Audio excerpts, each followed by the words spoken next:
Quiero agradecer a Traficantes el que nos haya permitido estar hoy aquí, por lo que representa además Traficantes, porque el libro además encaja perfectamente en esa idea no solo de librería, sino de ideológica, de lo que se debe publicar y se debe poner encima de la mesa para debatir. Y, por supuesto, a las personas que nos acompañan. A Germán Cano, que hacer un hueco en su agenda implica muchísimo trabajo y le agradezco mucho el esfuerzo.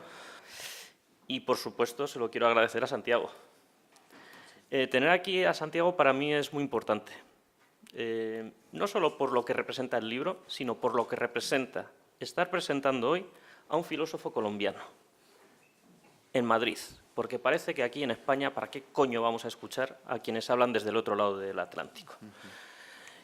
En una colección que ha nacido con una interpares, con la voluntad de establecer y fomentar el diálogo precisamente entre las dos orillas del océano, dando voz a los autores latinoamericanos que tienen cosas que decir. Pero lo interesante, insisto, es que hoy estamos presentando un libro de un filósofo colombiano, un libro publicado en México, que ha tenido ya edición en Colombia, que está presente en España. Es decir, que, por Dios, podemos romper de una vez esa especie de nichos nacionales donde a veces parece que lo que cada uno piensa solo queda en esos nichos, cuando precisamente tenemos que aprovechar el hablar un idioma común para generar un debate que, por lo que conozco de América Latina, nos tiene todavía muchísimo que enseñar precisamente aquí en España. Un libro que, lo voy a decir sin ambajes y en la primera frase, es extraordinario y muy recomendable, no solamente por, y perdonad que empiece ya directamente yendo al grano, no solamente porque ofrece posiblemente la mejor lectura que yo conozco de Slavoj Žižek, sino porque Santiago traza una cartografía del pensamiento contemporáneo político difícilmente superable. Es un libro que también pone de relieve cómo el trabajo filosófico puede brillar, puede ser brillante leyendo en profundidad a otros autores. Žižek entiende que desde los 60 aproximadamente, o posiblemente desde los finales de los 60, 70, ha tenido lugar no solamente una transformación en el ámbito de la lógica capitalista, sino una transformación que tiene que ver con lo cultural. Žižek, desde luego, no es un pensador convencional, donde las alusiones a la cultura de masas son muy frecuentes, sobre todo al cine de Hollywood, lo cual ofende al intelectual tradicional, que es de digestión más, digamos, más lenta, ¿no? que necesita mucha seriedad, y esto pues le puede parecer ofensivo, ¿no? En cualquier caso, el libro no solamente ofrece, como decía al principio, una estupenda cartografía del pensamiento político contemporáneo, sino que muestra en qué sentido Slavoj Žižek puede enseñarnos a pensar determinados fenómenos de la cultura de masas. ¿De dónde vengo yo? Yo vengo de un escenario de discusión y de pensamiento muy desde América Latina, pero no una cuestión latinoamericanizada, sino en América Latina, pero en diálogo permanente con lo que está ocurriendo en otros lados. En mi caso en particular, yo quiero entrar en diálogo con la filosofía contemporánea y creo que el libro me parece que es un ejercicio, es ese ejercicio, ¿no? De cómo a partir de los debates de donde yo vengo puedo entrar a dialogar con la filosofía europea, puedo entrar a dialogar de igual a igual con la filosofía europea y aprovechando como puente de entrada a un pensador como Slavoj Žižek, ¿no? ¿Por qué la figura de Žižek? Bueno, por muchísimas razones, no solamente por su importancia simbólica, sino porque Žižek en realidad ha sido un gran renovador del marxismo a nivel mundial, con unas interpretaciones muy creativas a partir del psicoanálisis de Lacan, con unas interpretaciones muy a contracorriente de lo que se entiende por marxismo, de ciertos presupuestos que se dan por sentados en la izquierda mundial. Y Žižek ha entrado como en una ruptura muy fuerte con eso.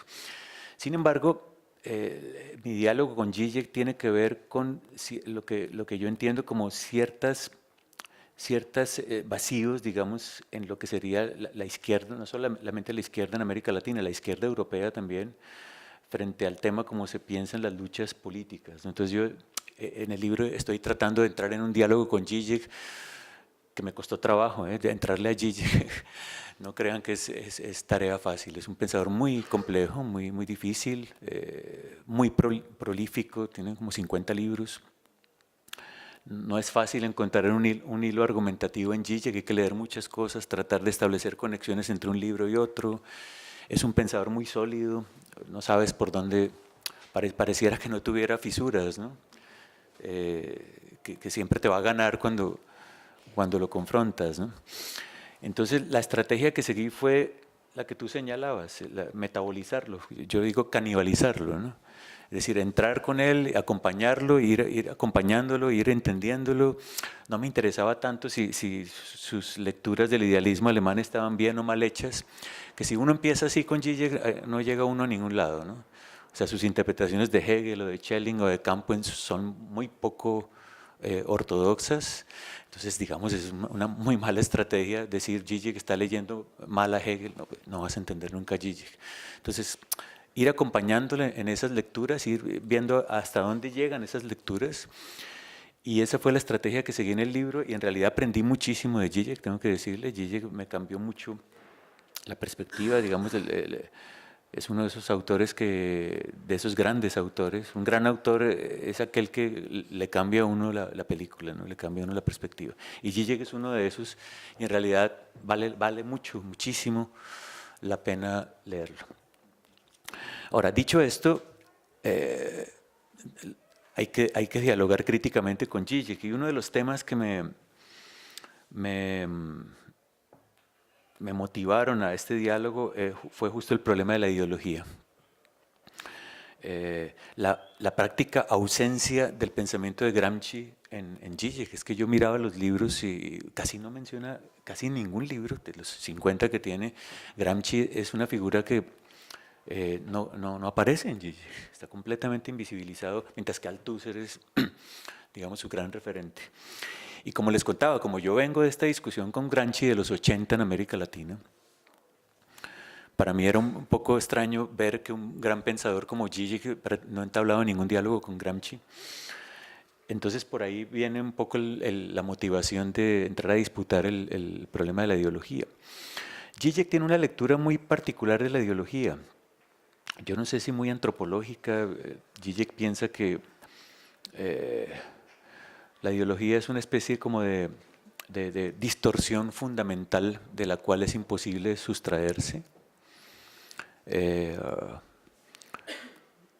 Siempre vamos a necesitar ilusiones. Si sustraemos la ilusión del sujeto, no somos sujetos. Es decir, para ser sujetos necesitamos una cierta distorsión, un cierto síntoma. No hay sujeto sin síntoma. Y a mí me parecía muy descorazonadora esta idea a la hora de pensar la política. Y prefería yo la lectura de Gramsci, en donde la ideología no tiene esa estructura fantástica de algo en la cual estamos todos metidos y de lo cual no podemos escapar. Gramsci tiene una lectura política de la ideología. Ideología hay, claro, pero ¿dónde se juega la ideología? En el sentido común. En las cosas que hacemos todos los días. Ahí es donde está el racismo, donde se reproduce el racismo, el sexismo, el machismo. Y esas cosas pueden ser combatidas políticamente. Para Zizek no. Para Zizek nunca vamos a poder salir de la ideología porque es algo antropológico, es algo a lo cual estamos, digamos, condenados.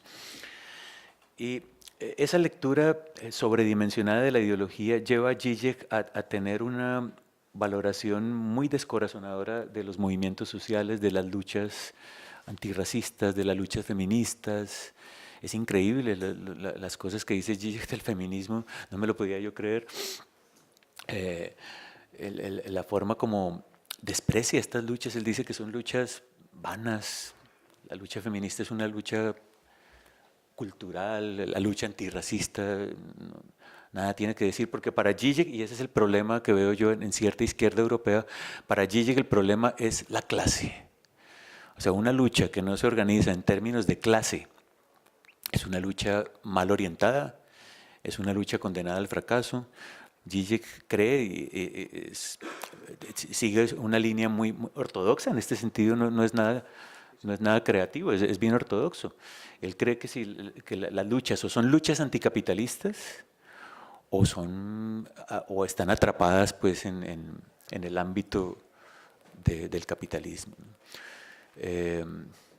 Y una de las cosas que yo aprendí, digamos, en esta experiencia con la red modernidad-colonialidad es que uno no puede pensar la clase sin la raza y sin el género. Es decir, clase, raza y género están íntimamente entrelazados. O sea, no es posible separar clase, raza, género. Hay una articulación, una imbricación mutua de estas variables, una interseccionalidad que Zizek no ve y que me parece que sería importante que en discusiones políticas en la izquierda europea se introdujera, se viera que el problema de la clase pasa por el problema de la raza. Eso es algo que hemos discutido mucho en Colombia, en América Latina, y que uno ve que en Zizek simplemente no ve estas cosas, ¿no? Sigue metido en un purismo de clase que le lleva a despreciar justo aquellas luchas que sí están contribuyendo a desestructurar el sentido común, porque yo no me creo pues que el movimiento feminista o las luchas feministas no hayan contribuido a desestructurar el machismo que hay en el sentido común, que sigue siendo muy poderoso ese machismo, pero que estas luchas han contribuido a una cierta sensibilidad en la opinión pública frente a la violencia de las mujeres, frente a la violencia intrafamiliar, que hay mucho problema ahí, sí, pero el feminismo sí ha contribuido a esto. Las luchas antirracistas lo mismo, falta mucho por hacer, sí, pero estas luchas están dando unas peleas a nivel del sentido común, de cuestionar el sentido común, de desnaturalizar esto, que Zizek no ve porque simplemente él piensa que la ideología es algo de lo cual nunca podremos salir, nunca podremos saltar por encima de eso. Entonces, uno de los puntos claves del libro es en el capítulo 1 sobre todo, 1 y 2, es discutir con Zizek el problema de la ideología. Lo otro es el tema del antagonismo. En eso sí, Zizek aprendí mucho de él, en esto del antagonismo, la idea de que las relaciones de poder, pensar las relaciones de poder significa pensar el antagonismo, y el antagonismo es algo, eso sí, de lo cual no podemos salir, no de la ideología, pero sí el antagonismo es insuperable. Las relaciones de poder son constitutivas. ¿Sí? Entonces, uno no puede pensar la política sin entender qué es el antagonismo y cómo funciona el antagonismo. El antagonismo no es simplemente una pura dominación. El antagonismo significa una relación móvil,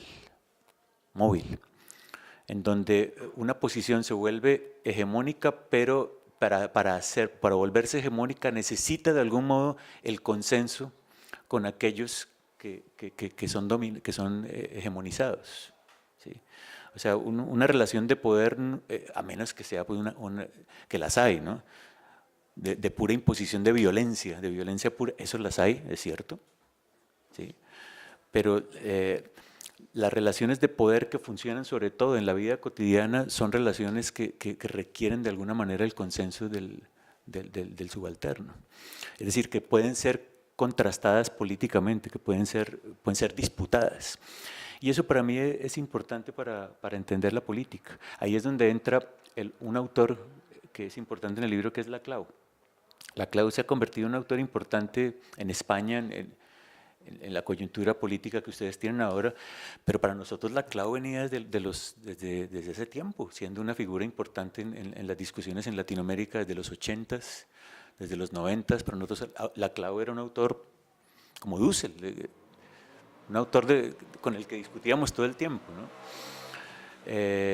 Zizek tiene unas disputas bien interesantes con Laclau, ¿no? Zizek en un comienzo pertenecía como al círculo teórico-político en el cual se movía Laclau, y de pronto se radicalizó y entabló unas disputas fuertes con Laclau. Yo trato en el libro de hacer como un mapa de esas peleas, ¿no?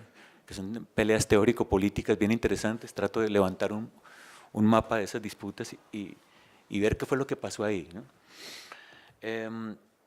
Y el otro autor que para mí es importante es Dussel.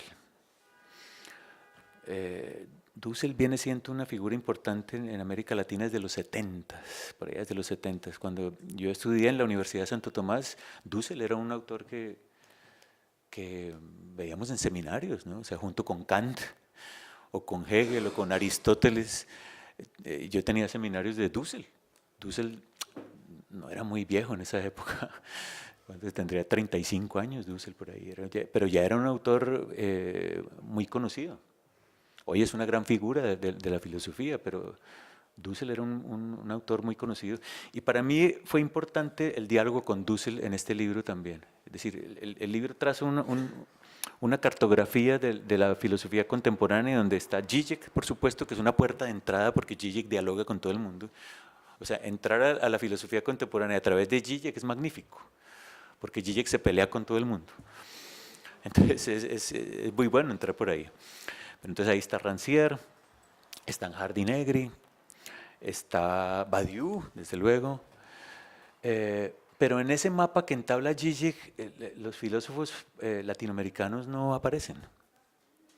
Hay una ignorancia, digamos, de unos debates teóricos que para nosotros han sido importantes y que Zizek simplemente, Laclau, pero él no ve a Laclau como alguien que tenga una experiencia política en América Latina, en Argentina.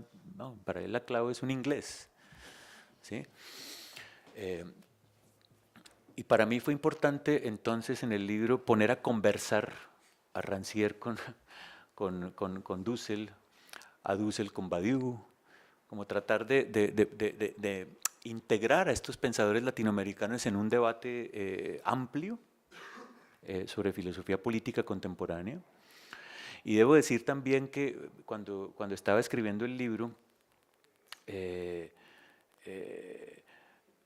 sentí una gran resonancia con lo que estaba pasando en España, en realidad. O sea, como que si las discusiones que se estaban dando acá con Laclau, yo inmediatamente sentí la resonancia con lo que yo ya traía de Laclau y dije, bueno, acá está pasando algo, ¿no? Acá está pasando algo.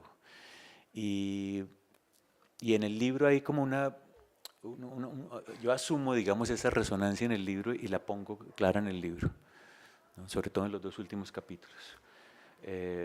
Para mí es importante que la política se mueva en esos 2 registros. Por un lado, el registro de la pelea en el sentido común, de los movimientos sociales, de lo que se hace en el día a día, de las iniciativas, del autonomismo. Yo creo mucho en el autonomismo, creo la gran importancia del autonomismo a nivel de entrar a la pelea por la hegemonía del sentido, a nivel de la cultura. Eso para mí es importante. Pero también creo que hay un segundo ámbito de acción, que es entrar a pelear la hegemonía también a nivel de los aparatos, ¿no? de las instituciones. No soy de los que piensa que las instituciones son un ente monolítico invulnerable, justo porque creo en la noción relacional del poder. Yo pienso que todas las instituciones tienen grietas, que las instituciones son espacios donde se puede dar una lucha política. Eso tiene sus riesgos, desde luego, ya ustedes lo están viendo. No es fácil entrar ahí, ¿no? Ahí se mueve gente muy perversa, ¿eh? Y son lógicas perversas, pero son lógicas que hay que pelear. Porque si solo nos quedamos a nivel de la pelea en el sentido común, esta gente está ahí arriba y te la pone, ¿no? Hay que disputar la hegemonía en los 2 niveles. Ahora, yo no sé, me preguntaban ayer, estábamos en un taller y preguntaban, bueno, pero si estás en un lado no puedes estar en el otro. Yo creo que eso es lo que habría que pensar y discutir, ¿no? ¿Cómo estar en ambos lados, ¿no? cómo poder dar una pelea a nivel del sentido, cómo se puede conjugar el autonomismo con la intervención a nivel institucional, ¿no? Si esas dos cosas son posibles, si la sociedad política, si la pelea de la sociedad, lo que Gramsci llamaría la sociedad civil y la sociedad política, la potencia y la potestas, lo llama Dussel, la potencia y la potestas, cómo conjugar la potencia con la potestas, ¿no? Esa es una de las cosas que yo trato de discutir en el libro, que me quedaron después muchas preguntas, ¿no? O sea, cuando uno acaba de escribir un libro, a mí me surge a partir de la escritura del libro un montón de preguntas, de dudas, pero bueno, para eso son los libros, ¿no?